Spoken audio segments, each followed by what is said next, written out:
할렐루야, 좋은 아침입니다. 오늘 하나님께서 우리에게 귀한 하루 주셨습니다. 말씀 가운데 그 길을 여쭙고 오늘 하루 승리해내는 우리 모두가 되기를 축복합니다. 함께 나눌 말씀은 역대하 26장 6절에서 7절 그리고 16절에서 20절입니다. 우시아가 나가서 블레셋 사람들과 싸우고 가드 성벽과 야분의 성벽과 아스돗 성벽을 헐고 아스돗 땅과 블레셋 사람들 가운데 성읍들을 건축하며 하나님이 그를 도우사 블레셋 사람들과 구르바알에 거주하는 아라비아 사람들과 마온 사람들을 치게 하신지라. 그가 강성하여짐에 그의 마음이 교만하여 악을 행하여 그의 하나님 여호와께 범죄하되 곧 성전에 들어가서 향단에 분향하려 한지라.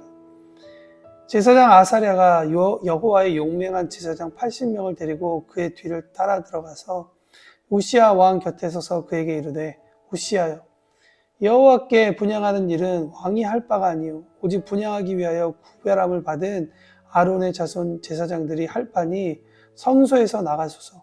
왕이 범죄하였으니 하나님 여호와께서 영광을 얻지 못하리로다. 우시아가 손으로 향로를 잡고 분향하려 하다가 화를 내니 그가 제사장에게 화를 낼 때 여호와의 전 향단 곁 제사장들 앞에서 그의 이마에 나병이 생지라. 대제사장 아사랴와 모든 제사장이 왕의 이마에 나병이 생겼음을 보고 성전에서 급히 쫓아내고 여호와께서 치심으로 왕도 속히 나가니라. 그리스도인들에게 부유함이란 긍정적인 면과 부정적인 면이 있다고 생각이 드는데요. 역시 긍정적인 면은 하나님께 감사하는 마음을 갖게 하는 것이다. 우리를 풍요롭게 하시는 하나님을 생각하고 바라볼 수 있다는 것이죠. 그렇지만 부정적인 면을 생각해 보면 결국 이것이 잘못 작동하면 우리가 교만하게 여친다라는 것을 보게 됩니다. 오늘 본문에 나오는 우시아가 그러한 모습을 보이지 않나 생각이 듭니다. 어저께 나누었던 이 요시아와 같이 이 우시아라는 왕도 오늘 본문에 읽지 않았지만 스가랴 선지자가 살아있는 동안은 하나님을 찾았다고 5절 말씀에 기록되어 있습니다. 여러분, 우시아나 아니면 남유다의 관점이 아니라 굳이 역대기 저자의 관점으로만 보아도, 그리고 오늘 우리가 이 성경 끝을 다 알고 있는 우리의 관점으로 보아도 한 가지 이 역대기를 읽어가면서 얻게 되는 하나의 흐름을 발견할 수 있죠. 그것은 뭐냐면 남유다라는 나라가 국가로서의 수명이 닿는 날이 다가오면 다가올수록 점차 하나님을 찾지 않게 된다는 것입니다. 선지자 스가랴나 아니면 어저께 나왔던 대지사장 여호사밧과 같은 사람이 없다면 이내 하나님을 떠나서 하나님을 구하지 않는 여러 왕들, 이스라엘의 모습, 여러분 이런 모습들이 그 현실을 보여주는 것이죠. 너무나도 안타까운 현실입니다. 이런 모습에서 사실 국가의 수명이 다해서 이런 일이 일어났다라기보다는 하나님의 통치를 받아야 할 왕이 이스라엘이 그분을 찾지 않았기 때문에 멸망과 포로라는 시간을 보냈다. 반대로 우리가 이렇게 이야기할 수도 있을 것 같습니다. 여러분, 그래서 이 우시아 왕이 어떤 위치에 있느냐?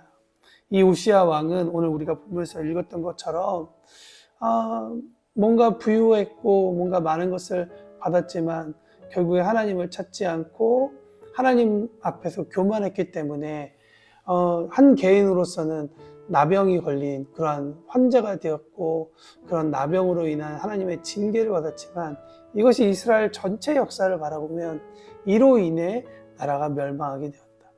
그렇기 때문에 역대기 기자의 관점에서 사람들에게 하는 도전은 이 우시아 왕의 사건을 통해서 우리가 어떻게 우리의 잘못을 다시 들여봐야 될 것인가, 그리고 우리가 하나님을 찾고 하나님 앞에 교만하지 않음이 다시 우리의 공동체와 국가를 세우는데 매우 중요한 것이다 라는 것을 우리에게 보여주고 있는 것이죠.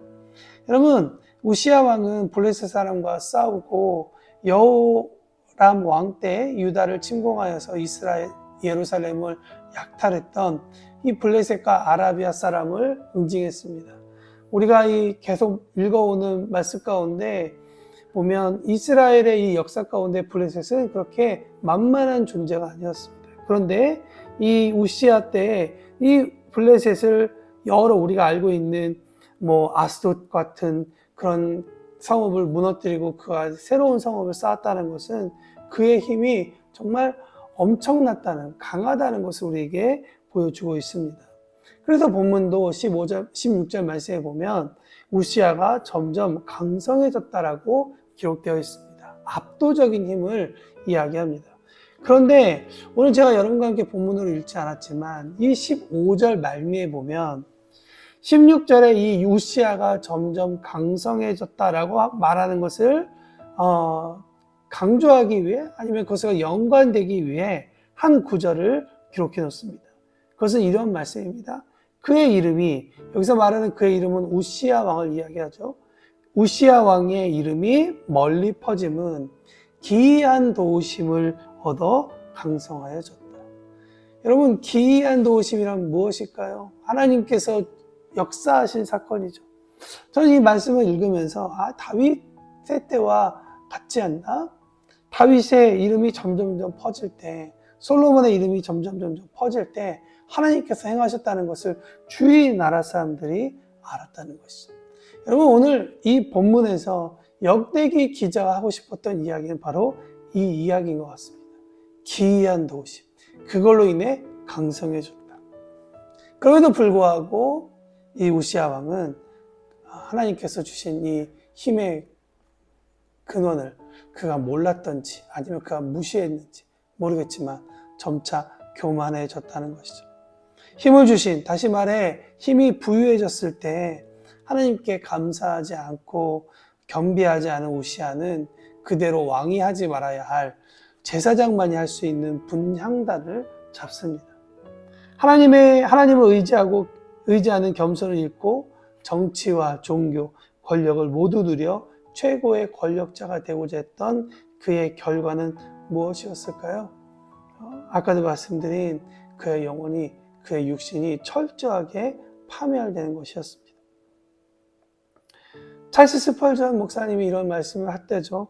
고난보다 성공이 사람의 영혼을 더 쉽게 파멸시킨다.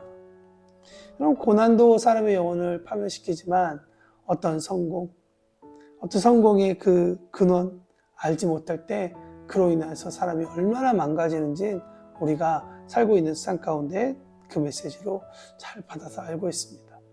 사랑하는 성도 여러분, 오늘도 어제와 같은 메시지가 계속 이어진다고 생각합니다.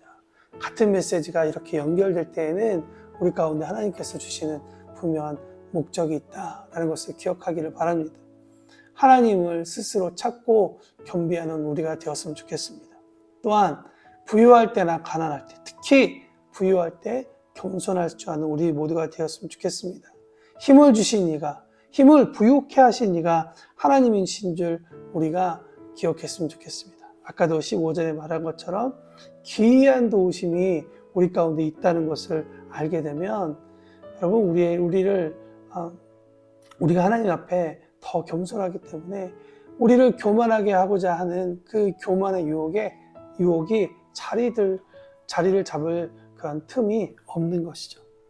하나님 앞에 우리의 연약함을 내어드리고, 하나님, 정말 우리가 기이한 힘을 얻어 오늘 하루도 승리하게 되기를 원합니다. 정말 우리가 하나님께서 기이한 도우심 주신 것을 잊지 않고 교만하시지 않기로 합니다. 하나님 앞에 영광 돌리는 삶 살게 하여 주십시오. 그런 마음으로 함께 기도하며 오늘 하루를 열어간다면 우리에게 또 놀라운 부유함이 채워지리라 믿습니다. 하나님과 함께 동행하여 승리하는 우리 모두가 되기를 응원합니다.